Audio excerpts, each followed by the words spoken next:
Become a good reader. All of the successful people I know and work with around the world, they're all good readers.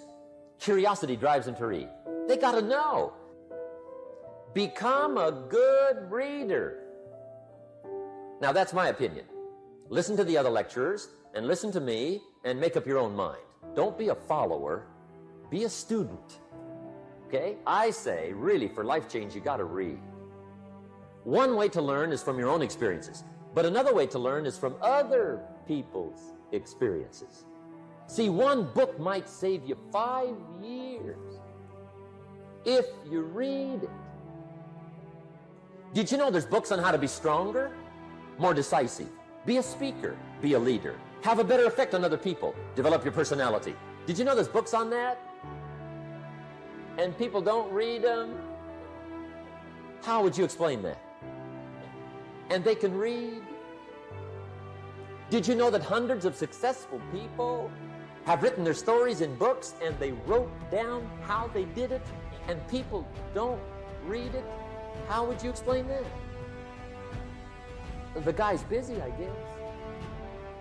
You know, you get tied up.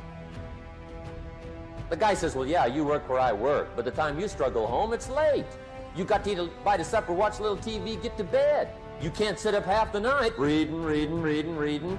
And the guy's behind on his car payment. Good worker, hard worker, sincere. But you got to be better than sincere and work hard. Otherwise, at the end of your life, you'll wind up cold, stony broke. You got to be better than a good worker. You got to be a good reader. You may not be able to do all you find out, but you should find out all you can do. See, you don't want to wind up at the end of your life and discover that you've lived only 1/10 of it. And the other 9/10 went down the drain. Not for lack of opportunity, for lack of information. Now, here's the best human virtue for finding out. Curiosity. Make a note of that. Curiosity. Be curious. You might add a word to it that'll help. Childish curiosity. What will kids do if they want to know something bad enough? Bug you, that's the phrase. They can ask 1,000 questions. You think they're through? They got another 1,000. They'll drive you to the brink. It's a virtue. When you gotta know, be like a child. In fact, Jesus, the master teacher, said, unless you can become like little children, you might as well forget it. You don't have a prayer. Excellent advice. You got to be like children. 4 ways, in my opinion, to be like a child. Number 1 is curiosity, and number 2 is excitement. Get excited like a child over your ability to make yourself do anything for change. 3rd is faith. Have faith like a child. Adults are too skeptical. And 4th is trust. Trust is a childish virtue, but the rewards are incredible. So be like a child. Now, there's millions of books, so you can't read all the books. But here's what I mean by read all the books. Read all the books you need to read to make your fortune, become powerful, influential, healthy, prosperous, aware, bright, helpful, partnership, father, mother, grandparent. Read all the books you need for your life to flourish. Maximize your return on energy. Analyze your work based on the measure that I call return on energy.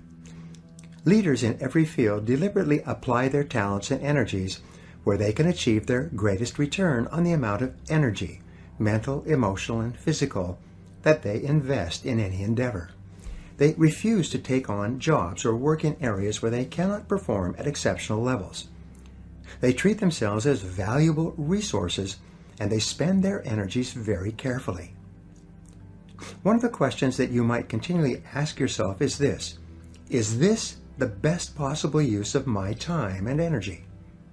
Is what you are doing right now the most valuable thing that you could be doing, given your particular combination of talents and abilities? Often, Answering this question will help you to see that there is a vast difference between what you are currently doing and what you should be doing if you want to be fulfilling more of your potential. Do what you love. Marcia Sinitar wrote a top-selling book a few years ago whose title says it all. Do what you love, the money will follow. Almost every really successful, happy man or woman will say that the reason for their success is that they are doing what they love to do. Whenever a person is unhappy for any reason, I always ask them how much they enjoy their work, and would they choose to do this type of work if there were other options open to them. Invariably, when someone is generally unhappy with their life, especially a man, they are dissatisfied with their work for some reason. Unfortunately, there's an old myth in our society that suggests that work is a penalty you pay during the day so that you can get your enjoyment from other things in the evenings and on the weekends. Many people view work as a punishment, but something that is unavoidable. They try to do it as well as they need to so they don't get fired, but they never really think about whether they enjoy it or not. However, this attitude is not for you. Your life is too precious and valuable to spend it doing something you don't enjoy. Every minute of it should be spent doing things that you love and care about and which make you happy. The wonderful thing is that the highest paid people in America and worldwide are often working at jobs that they enjoy so much that they hate to go home at night. And the lowest paid people are invariably found at jobs they dislike, where they are just going through the motions. 2 questions to test job suitability. Here are 2 simple tests to determine whether or not you are in the right job for you. Number 1, would you continue to work at that job if you won $1 million in the lottery tomorrow? If the first thing that you would do would be to quit your job if you had enough money, then this simply means that you are in the wrong position for you. Number 2, use what I call the clock test. People who are in the wrong job watch the clock all the time. They are very aware of what time they start and what time they quit. People who are in the right job are seldom aware of the clock, except to know how little time they have left to do the work they really enjoy. However you measure it, choosing the right work for you is central to you enjoying high feelings of self-esteem and self-confidence, not only in your work, but in every other part of your life. Once you have chosen your ideal job or occupation for this stage of your career, your biggest responsibility is to make the decision to become very good and then to become excellent at what you do. In a lengthy study on successful Americans, the Gallup organization discovered that expertise, or being recognized by your peers as one of the very best in your field, was one of the essential ingredients for success in American life. We said before that self-confidence comes from positive knowing rather than positive thinking, and it's only when you know that you are outstanding in your chosen field that you really feel terrific about yourself and that you enjoy high levels of self-confidence. Men and women who are good at what they do and who know that they are good at what they do are very different from those who are only average. They walk and talk and dress and behave differently. They have an attitude of assurance and certainty about themselves, which causes them to stand out in any group. They have a deep down sense of self-worth and self-confidence that is evident to everyone around them. The next thing that begins to nurture that hunger, honor yourself as your word. Don't give your word out lightly. When you throw your word out there and you don't honor it, it makes a statement about you. If you decide to maintain a sense of integrity with yourself, that if I speak it,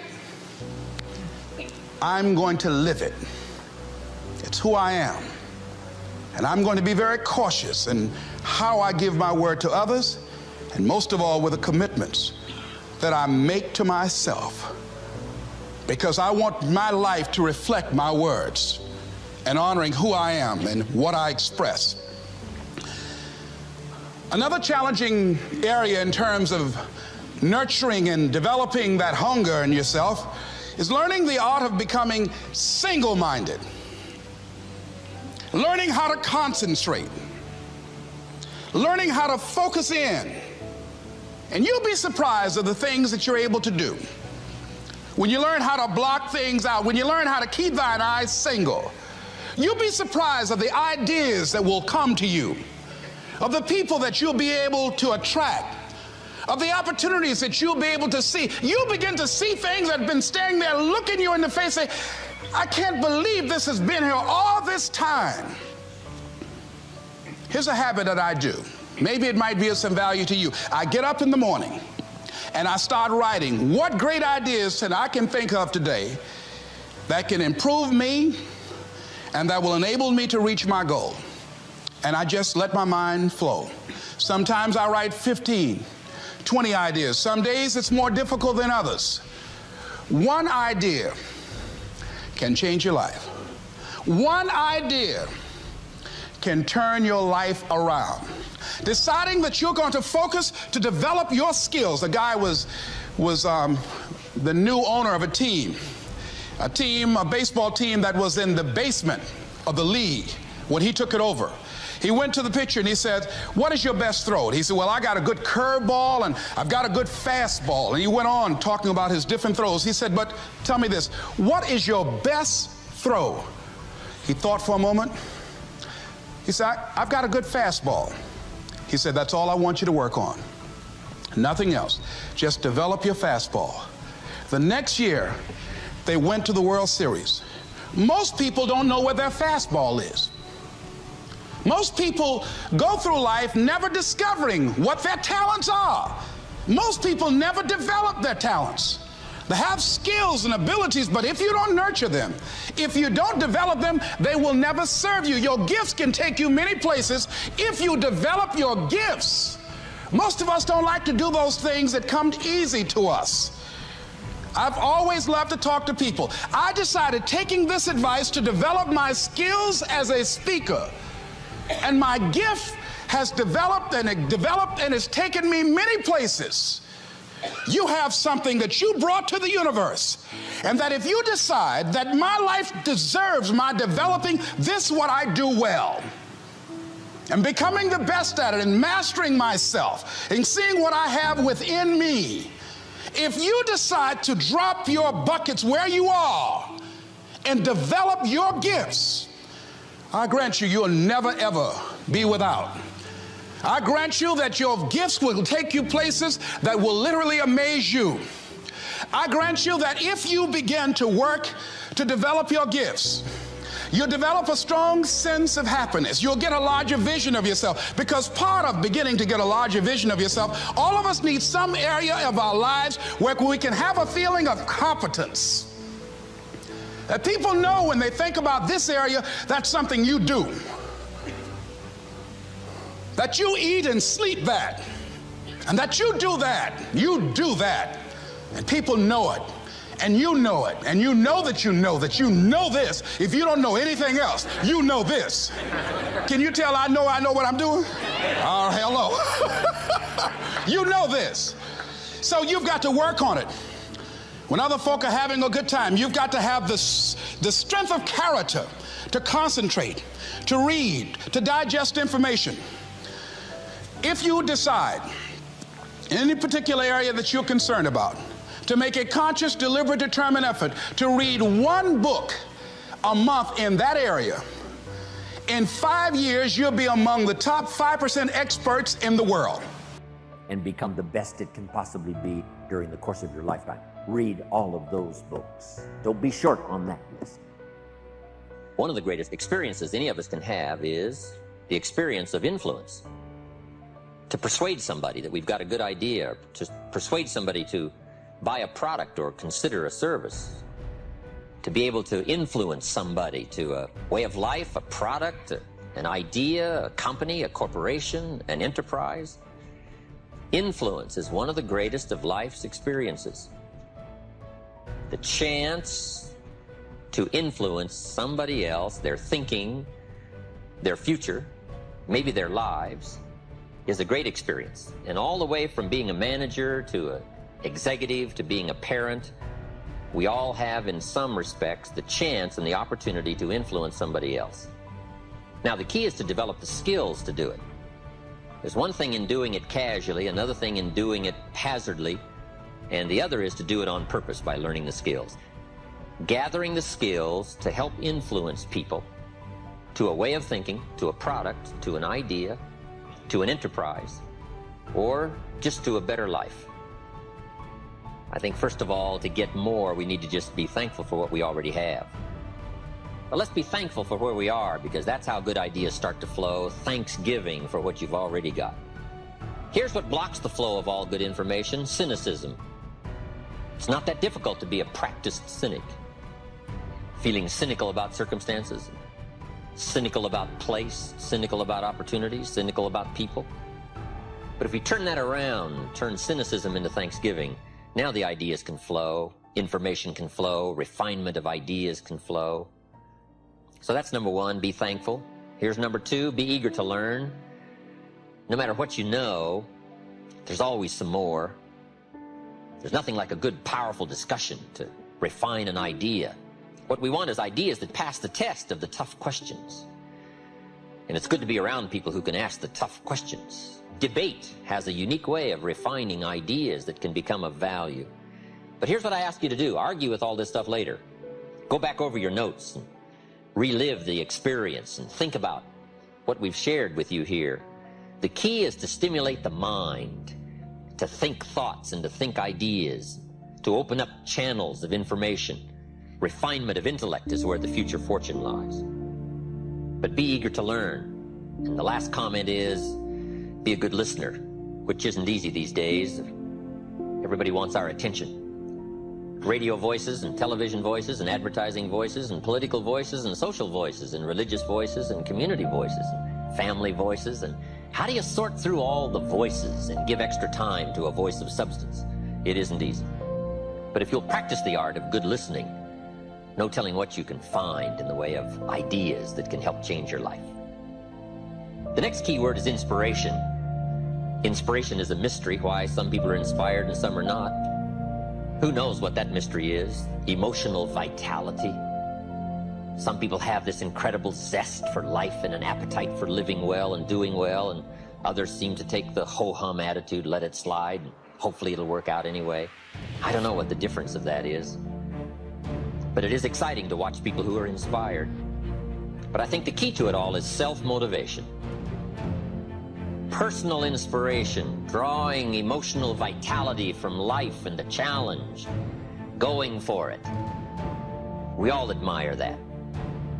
Now, just a personal word. I don't know where I've caught you in this particular lecture series. Maybe this is springtime for you. You've got a new opportunity going and no telling what you're going to make of it, and you're all excited. Maybe some of you, we've caught you in harvest time. Maybe you're celebrating. Maybe this is the summertime for you, when sometimes the going is tough, and the weeds are attacking your garden, and the bugs are after your values. Summertime is an interesting time. It's not that easy to last from spring till fall. Summer's a test, and especially when the creditors are calling. So I don't know, maybe we've caught you in a testing time. Maybe this is challenging time for you, the summertime. Maybe I've caught you in winter. And I'm sure we've all had some of those winter times, sort of desperate times, decision-making times.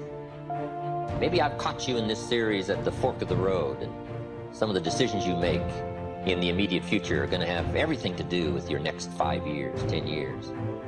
And I've been to a few of those called forks in the road. I mean, which way do you go? What do you select now as your next path of opportunity? And maybe these are trying times for you. Winter can be a source of trial when the push is on and the press is on. You got to get going. You got to take action. The disciplines is the miracle process. And here's how to get the miracle of your future going as far as disciplines are concerned. Number one, do what you can. You might go home and set a whole new pace for yourself, and we call it cleaning up neglect. Should walk around the block, could walk around the block for your good health. Don't walk around the block. See, you're on the wrong track. Should read, could read, don't read, on the wrong track. Should call, could call, don't call, on the wrong track. Could change, should change, don't change. You're on the wrong track. Don't let neglect destroy your days, destroy your life, and destroy your future. Go back and do what you can.